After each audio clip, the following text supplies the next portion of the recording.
সংস্কার শব্দটা এটার আবিষ্কার হয়েছে 2007 সালের ওই যে বাংলাদেশের সবচেয়ে মতলববাজি সবচেয়ে মানে একটা ম্যানিপুলেটেড ইলেকশন হয়েছিল না 1/11-এর ফলে, তখন থেকে এই সংস্কার পরিবর্তনত্র বিভিন্ন রাজনৈতিক দলকে মেলাইন করা, রাজনীতি শূন্য করার যে প্রক্রিয়া সেখান থেকে শুরু হয়েছে এই সংস্কার প্রক্রিয়া। সংস্কার কথাটা বলা, একটা জিনিস মনে রাখবেন, বিএনপি একমাত্র রাজনৈতিক দল যারা সংস্কার প্রক্রিয়ার মাধ্যমে যার উদ্ভব এবং বিকাশ হয়েছে।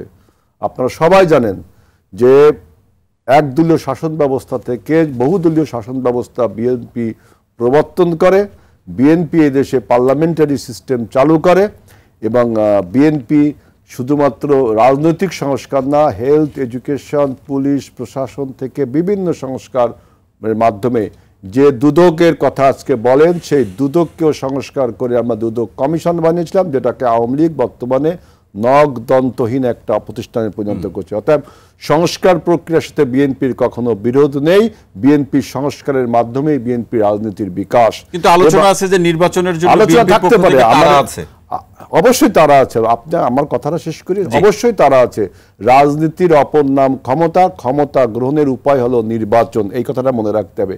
নির্বাচন রাজনীতিবিদরা চাবে, এটাই তাদের ধর্ম, এটাই তাদের চাওয়া উচিত। অন্য কেউ বয়ান হাজির করলে সেই ডিসকোর্স নিয়ে আলোচনা হতে পারে। এখন বক্তব্য হলো যে আপনি দেখেন যে এই সংস্কার প্রক্রিয়া, বিচার, স্থানীয় সরকার, ডাকসু নির্বাচন, আরো অনেক বাইনারি কারা তুলছে, এই লোকগুলোকে কিন্তু চিহ্নিত কারা তুলছে ভাই দেখেন। আপনি বলি, আপনি কথা আমাকে চেষ্টা করতে দেন, অল্প শুনে শেষ করব।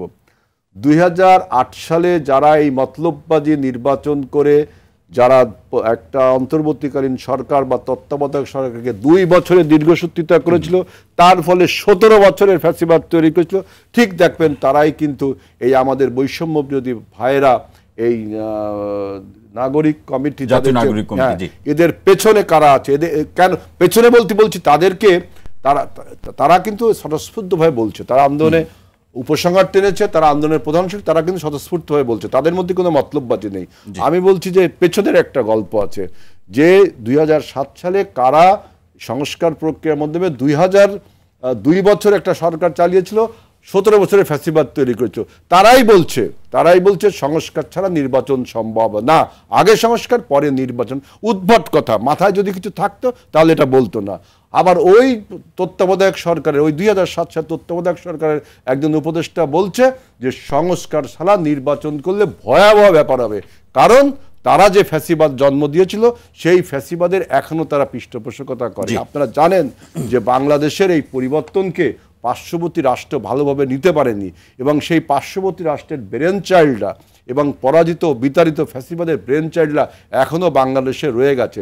তারা বাংলাদেশকে অস্থিতিশীল করবার জন্য আজকে যে যারা বলছেন উপদেষ্টা পরিষদ থেকে সংস্কার করবে, আপনারা গত 6 মাসে কি এমন উদাহরণ সৃষ্টি করছেন? আমি একটু শেষ করি, এই 6 মাসে আপনারা বাংলাদেশে কি উদাহরণ সৃষ্টি করতে পারছেন, কি সংস্কার করতে পারছেন? আপনাদের পারফরম্যান্সের দুর্বলতার জন্য আপনাদের জনপ্রিয়তাও কমে যাচ্ছে।